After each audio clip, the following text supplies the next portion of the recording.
All right, welcome to another episode of the Greater Cause Podcast. This is Pastor Jack, as always, with Pastor Randy. How are you, man? Doing great, Jack. Pleasure to be with you. So our church is very unified, Yeah. and I think a lot of that has to do with your discipleship on the things that we'll be talking about today. Our culture is very disunified, and it's very easy for that to leak its way into the church. Last week, we talked about how that could be the case and why it's so important and biblical for churches to be unified. Just recap real brief what we talked about last time, and then we'll get into those 4 additional points that you have. Sure. So it's a command. It's a command that the church is unified. We are commanded to be unified because our unity is first and foremost a reflection of a God, a triune God who is unified, Right. and a unity that is to be displayed practically, that is theologically true, that we have with Christ, that we are in him and he is in us. We are perfectly, we talked about John 17, right? That's even the Lord's Prayer, that in theory we are unified with Christ, but we need to live it out practically as well. Yeah. And it's our Lord's Prayer that we get along. Just like any parent would want his or her children to get along. Yeah. It breaks their heart when their kids don't get along with each other. Well, we're part of God's family. Yeah. And we don't have any excuses because we all have the Holy Spirit.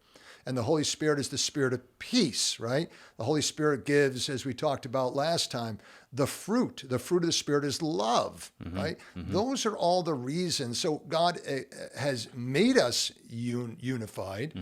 God, Jesus prays that we be unified.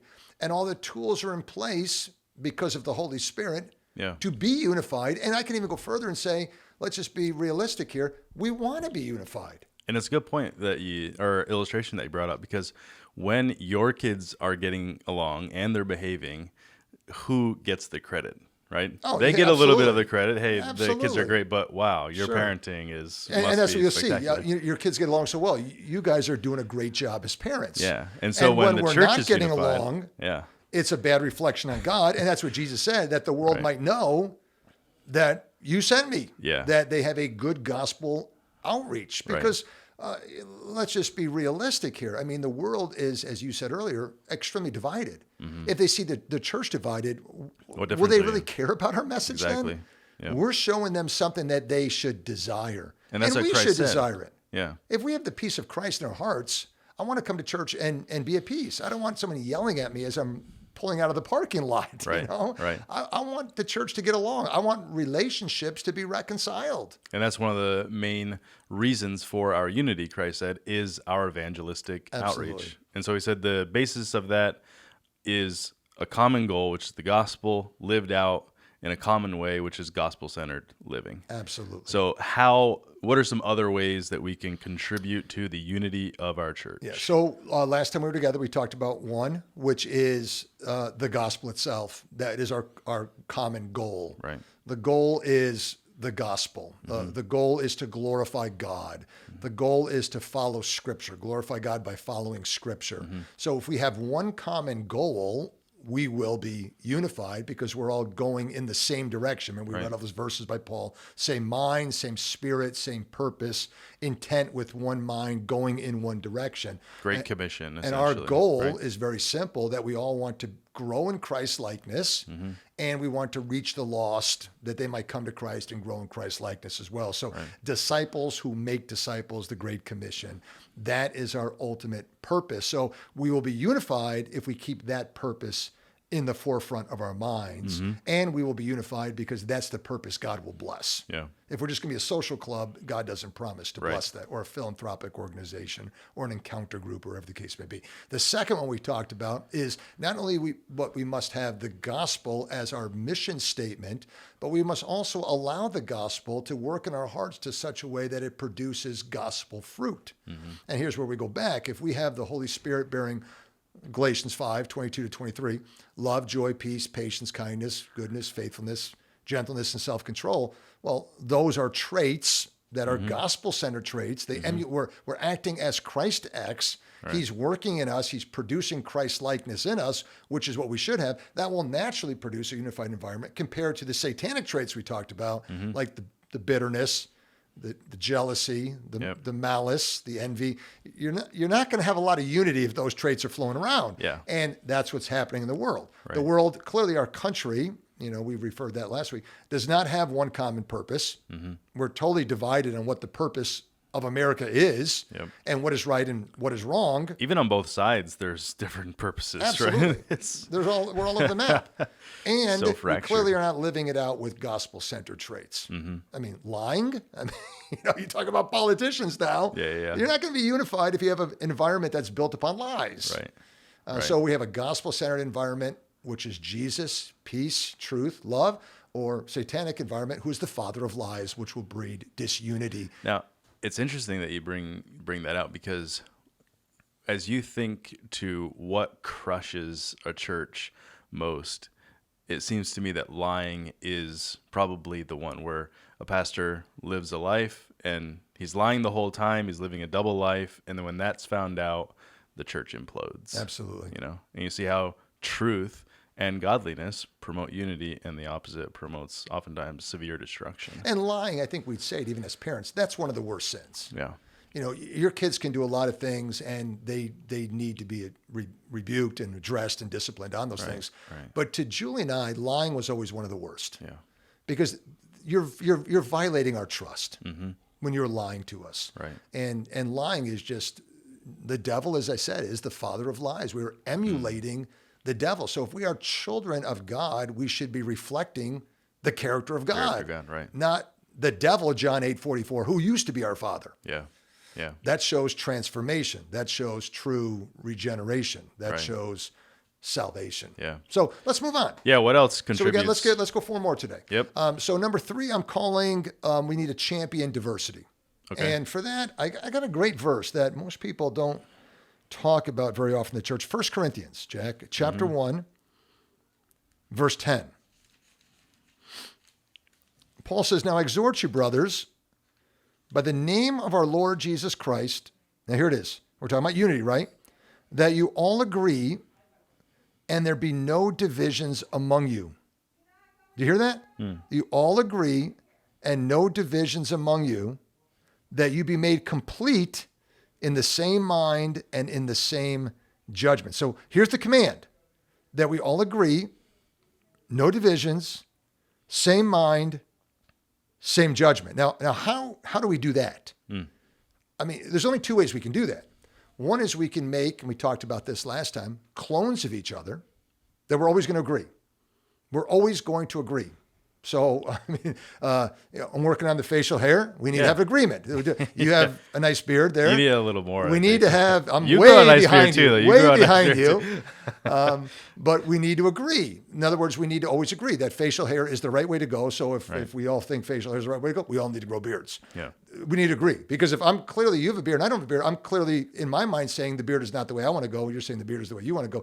We clearly don't have agreement. Right. So we need to be clones. That's a crazy, silly example. But the churches employ that in all the legalistic strategies that have been brought down in the church throughout the centuries, where you have to act, think, process all the same. And therefore, we're fulfilling the command. We're all agreeing. We all agree that it is a sin to send your kid to the public school. Okay, clearly it's not biblically, but if we can all say it's a sin to send your kid, we all agree. Right. We all agree. Right. And if you're not doing that, you're in sin. Same mind, same judgment. Absolutely. So, or we can do it, we can look at that in another perspective and say, we need to understand that there are certain times we need to agree to disagree. So we can have agreement in our disagreement. Going back to the beards. I can say, Jack, beard looks great on you, and you love your beard, and you're entitled to have your beard, and I'm happy for you, but facial hair just doesn't work for me. My wife doesn't like it on me, and that's the main reason I don't grow it. And therefore, for that reason, I choose not to have a beard. We can still go out and have spaghetti together. We're not going to be divided over the fact that you have facial hair and I don't, even though we have reasons for growing hair in our face or not growing that hair. My face will just be a little more messy with the spaghetti. That's all. Yeah.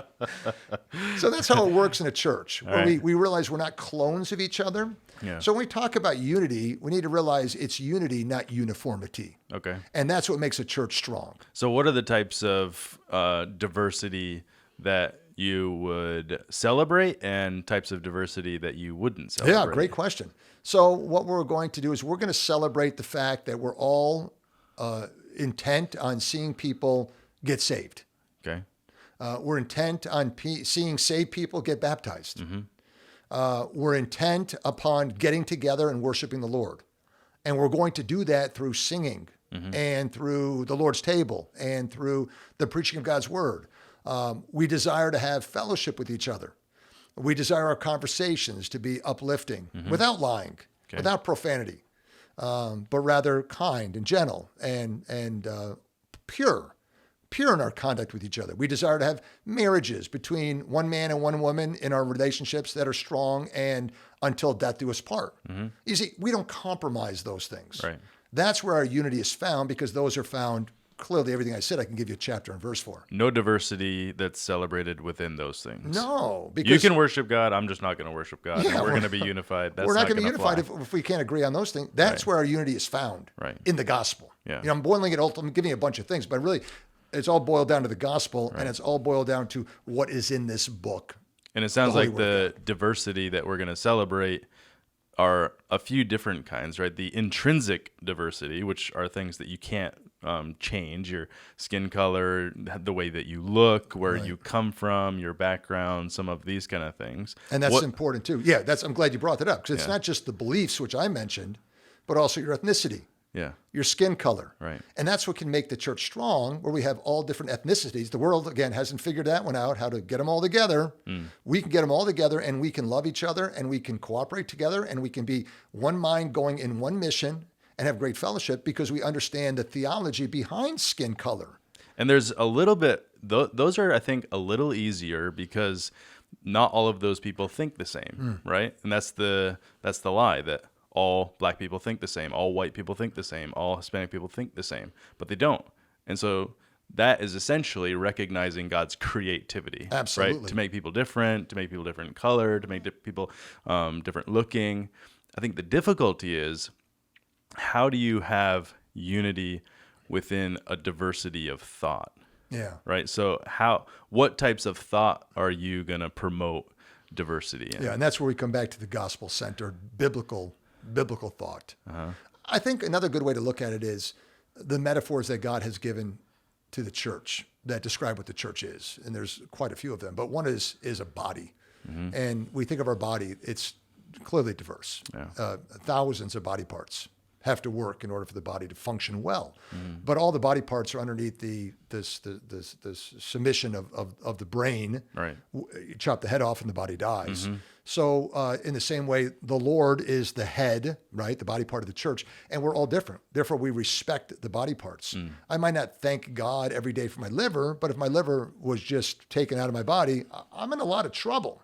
Right. I might be more thankful for my eyes and my right hand, and my feet, but every body part is important, and we need to respect the difference.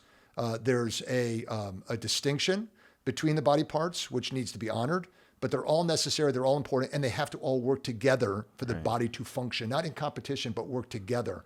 And that's what you see in the church, when you can take people that would have no reason to probably ever get along and be together. You think of an accountant and computer programmer and an artist. Oh, and yeah. those kind of things, right? Or a That's football player and a band director, like, the ones that I talk about when I joke Football around coach with Al, I mean, they argue all the time about who gets the Right. football field. Right. And, age, yeah. gender, Yep. skin color you mentioned, cultural, educational background, hobbies, interest, the list just goes on. And when you can get these people all together and you can say, here's what we agree upon, and we have unity in that, but we're going to give each other freedom and charity and love in the non-essentials, as we call that. Yeah. Now you have a church that can still agree and be on one team and one mind and go forward. And that's when Jesus talked about don't judge one another. That's what he was more, in a sense, getting at. Right. Because I'm not looking down on you because your convictions might be different than mine. Yeah. Well, I don't have that TV in my house, but Jack watches TV. Right. It's very easy for me to make a judgment call on you. You must not be concerned about purity. That's the judgment Jesus was talking about. Yeah. Good. We'll All get right, we'll get to the next ones next week. But it is so good, I think, just to wrap it up, that the unity in that diversity is coming from what you said, the truth that we believe, and also our collective sanctification, right? We're all being saved and we're growing into the image of Christ. Absolutely. And it's so good. And Jack, when that works, it's beautiful. Yeah. Yeah. The church is really, they're on the same page together.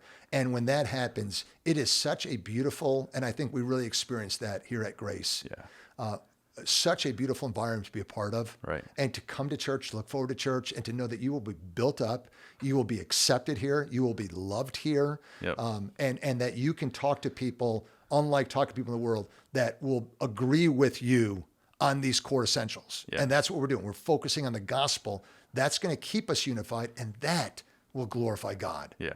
Not what women clothing should be appropriate ultimately, but We're going to have some standards, but the yeah. gospel, right? Yeah. The gospel. So Yeah. is that it for today? That's it. Wow. So we didn't even get to number 4, 5, and 6. Is next that okay week with the viewers? we'll wrap it up next week. All right. Lord Sounds willing. good. All right. Thanks, Good Jack. stuff. Thank you, brother.